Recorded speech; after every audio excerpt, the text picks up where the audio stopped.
Hi, it's Dr. Noel Williams, Oklahoma City, Oklahoma, COVID update, June 18, 2020. Sitting outside in Crested Butte, beautiful day here, about 65, 70 degrees. So, just did one last night. It's about noon, Oklahoma City time.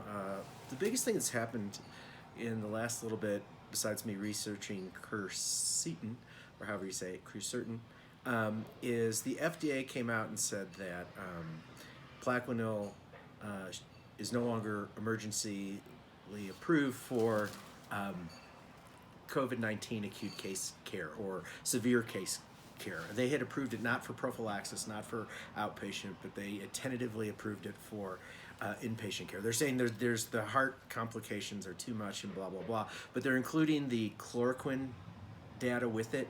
Chloroquine is completely different than hydroxychloroquine in terms of how it works, and not how it works, but its side effect profile. So it's a nice easy out for them to try to get rid of hydroxychloroquine.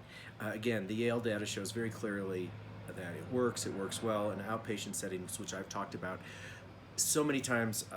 Most of you are probably tired of it, but again, you want to stop the virus before it creates the massive inflammation which kills the patient or causes critical disease. So you have to start the hydroxychloroquine at initial diagnosis. The second you know, you need to get it started, not wait till they're critically ill, which is what the FDA was doing. And again, let's talk about the FDA for a second, because can the FDA tell me I can't prescribe a medication? No, they cannot. It is against their statutory authority that's been tested in court so many times it's frightening.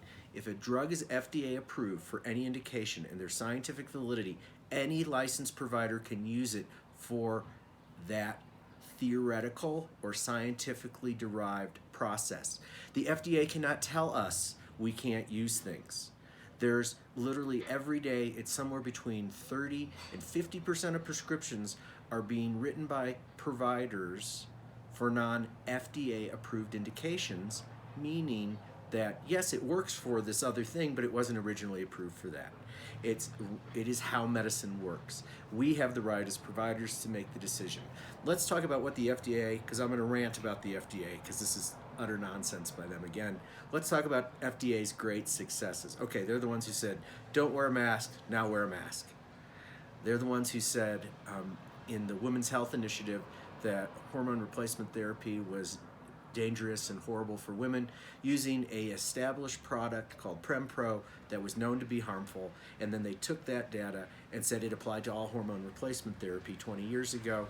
And where are we now? We all know that hormone replacement therapy is fabulous for both men and women. And again, we knew that then. They're the ones who brought you the opioid crisis, because in the 90s, when I was first in practice, they added the fifth vital sign. There's temperature, pulse, respiration, and heartbeat. They added pain, which is a made-up vital sign, and they would rate us on how we did in terms of pain management. They then took away, and if we weren't controlling pain well enough in patients post-op, we would get letters criticizing us from different committees, because the FDA mandated that, sorry it's loud, mandated this activity. They then took away Darvocet, which was a very mild narcotic based on, it was a total of 54 suspicious Tylenol-related deaths in the Darvocet, and then Lortab came out, one of the most highly abused substances in the history of medicine, killing hundreds of thousands of people in combination with other things. So that's the FDA. Primatene Mist, for those of you who remember Primatene Mist, a great product for nasal congestion and breathing. It was completely safe. It cost, the total healthcare cost for 20 million doses a year was around, or 20 million over-the-counter purchases was somewhere in the range of about $150 million. They took it off the market. Why? Because of a theoretical concern about ozone, and replaced it with 3 FDA-approved products, which now cost us $4 billion a year in healthcare costs. So it just goes on and on. So if the FDA says not to do something, I think it's reasonable to evaluate it, but remember, they have failed at this COVID stuff, so I'll stop on that. Let's talk about Quercitin. So that's a bioflavonoid. What's a bioflavonoid? It's a plant metabolite. And so quercetin is a very potent antioxidant.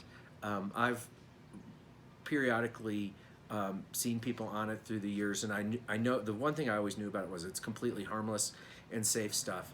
And so it's a super potent antioxidant. Now, looking at it from an antiviral perspective was really interesting on PubMed. There was 413 articles having to do with antiviral properties of quercetin. Most of them are very small basic science trials, but it's been shown to be in the lab effective against Zika, HIV, influenza A, one of the several of the coronaviruses, and one of the original SARS viruses. So I think it's totally safe to take.